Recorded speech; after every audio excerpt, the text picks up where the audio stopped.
Buenos días para todas y todos. Sean bienvenidas y bienvenidos a la unidad 1 del módulo 7 de nuestro curso sobre control difuso de convencionalidad.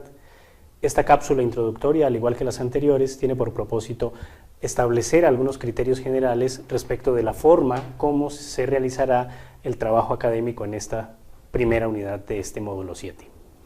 Bien, como ustedes habrán notado en la guía de este curso, el tema fundamental que vamos a trabajar es respecto a las garantías judiciales y la protección judicial, temas que podríamos sintetizar en el concepto de debido proceso.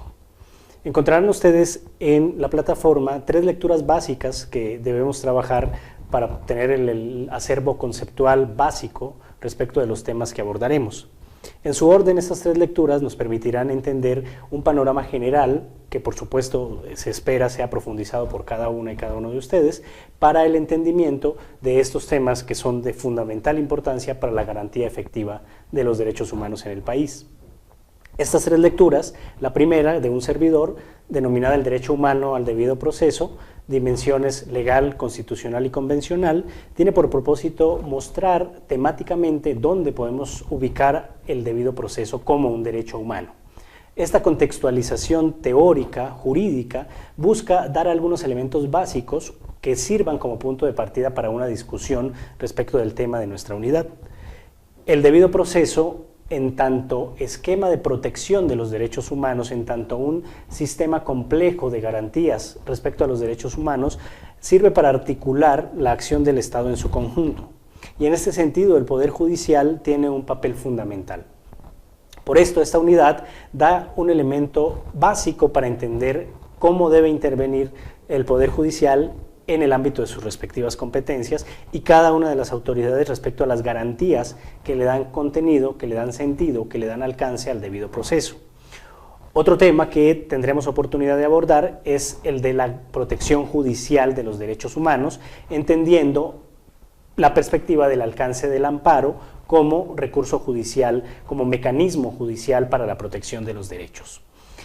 Estas lecturas, esta primera lectura y las siguientes, la número 2 y la número 3, que son de la doctora Juana María Ibáñez, en las que encontrarán ustedes más que un desarrollo teórico, una descripción muy detallada, muy bien lograda del desarrollo jurisprudencial que ha hecho la Corte Interamericana del artículo 8, que se ocupa in extenso de las garantías judiciales, y el artículo 25, que establece la protección judicial de los derechos, léase amparo y habeas corpus, respecto de la Convención Americana sobre Derechos Humanos, que es el tratado fundamental del sistema interamericano.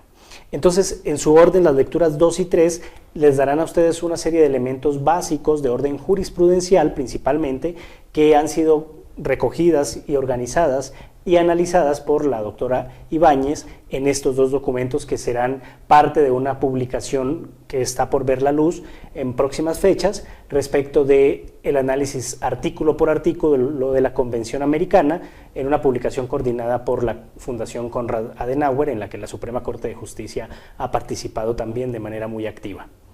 Bien, dicho esto, estas 3 lecturas son en su conjunto la base mínima para entender el desarrollo teórico que hay en torno a el derecho de los derechos humanos desde la perspectiva de la protección judicial y las garantías judiciales, que nos permitirán entender cuál es el rol central, protagónico del Poder Judicial y nos permitirán entender por qué se sostiene como un paradigma básico de los derechos humanos que los jueces son garantes de dichos derechos.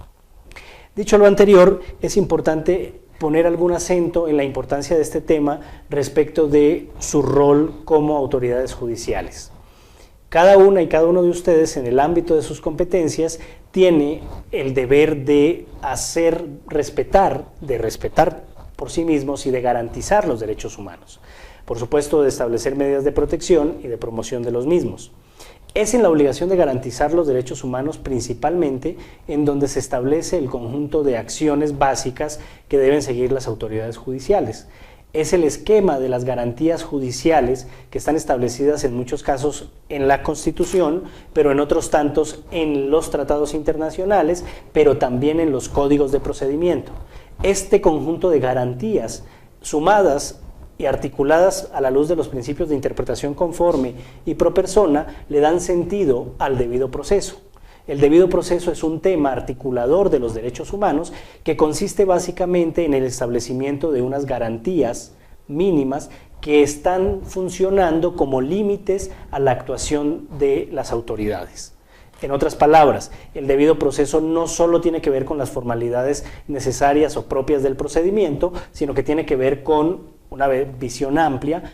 los límites que debe seguir el Estado, las garantías que debe ofrecer el Estado cuando quiere intervenir en el ejercicio de los derechos humanos. Y encontrarán ustedes una alusión directa en la lectura número 1 a la Carta Magna de 1215, y encontrarán ustedes que en la Carta Magna el debido proceso se desarrolla como un conjunto de garantías otorgadas por el rey a los hombres libres para efectos de los casos en donde fuera a afectar su libertad o su propiedad. Entonces el debido proceso en su origen y en su evolución hasta el desarrollo que tiene actualmente en el derecho constitucional y en el derecho internacional de los derechos humanos, se ve como una serie de límites que se materializan en garantías a cargo de las autoridades. Y entonces el debido proceso no es solo un mandato constitucional predicable en el ámbito judicial, sino que se debe respetar también en las actuaciones administrativas,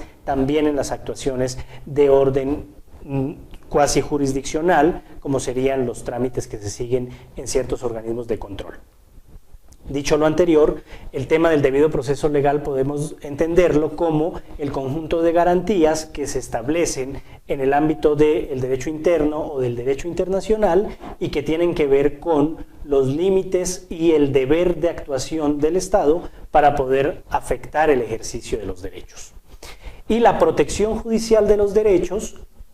específicamente estaríamos hablando del artículo 25 de la Convención Americana y del artículo 2.3 del Pacto Internacional de Derechos Civiles y Políticos, y a efectos de la Constitución Mexicana de los artículos 103 y 105, la protección judicial de los derechos humanos, el amparo, el habeas corpus y los mecanismos de protección judicial que existen en el derecho interno mexicano, tienen por propósito establecer un conjunto de elementos jurídicos que le permitan a las personas gozar de una protección efectiva de sus derechos en caso de que estos sean violados o estén en riesgo de ser violados. Es decir, el amparo como mecanismo procesal, como juicio en el término procesal, se comporta como un mecanismo de protección judicial de los derechos humanos a la luz de los artículos 25 de la Convención Americana y 2.3 del Pacto Internacional de Derechos Civiles y Políticos. ¿Qué significa lo anterior? Significa que en una integración normativa que siga los estándares que ha fijado la propia Suprema Corte de Justicia, particularmente en la contradicción de tesis 293-2011 que se acaba de resolver, debe entender que hay un nivel constitucional en este artículo 25 de la Convención Americana, que hay un nivel constitucional en el artículo 2.3 del Pacto Internacional de Derechos Civiles y Políticos, y que esas normas deben interpretarse de manera sistemática junto con los artículos 103 y 107 de la Constitución, por supuesto con la nueva Ley General de Víctimas y con la Ley de Amparo. Bien, este es como una descripción amplia del tema que vamos a trabajar. Les invito a revisar los textos, les invito a dar un vistazo respecto a las páginas que se seleccionaron, que están indicadas en la guía del curso, pero en el momento en que tengan la posibilidad, les invito a revisar en su completud cada uno de los documentos de la doctora Ibáñez que resumen un estado del arte respecto del desarrollo jurisprudencial de los artículos 8 y 25 de la Convención Americana sobre Derechos Humanos, lo cual, a efectos de la referida contradicción de tesis 293, resulta muy importante, entendiendo que a partir de esta contradicción de tesis, todas las sentencias de la Corte Interamericana son vinculatorias para las autoridades judiciales en el país.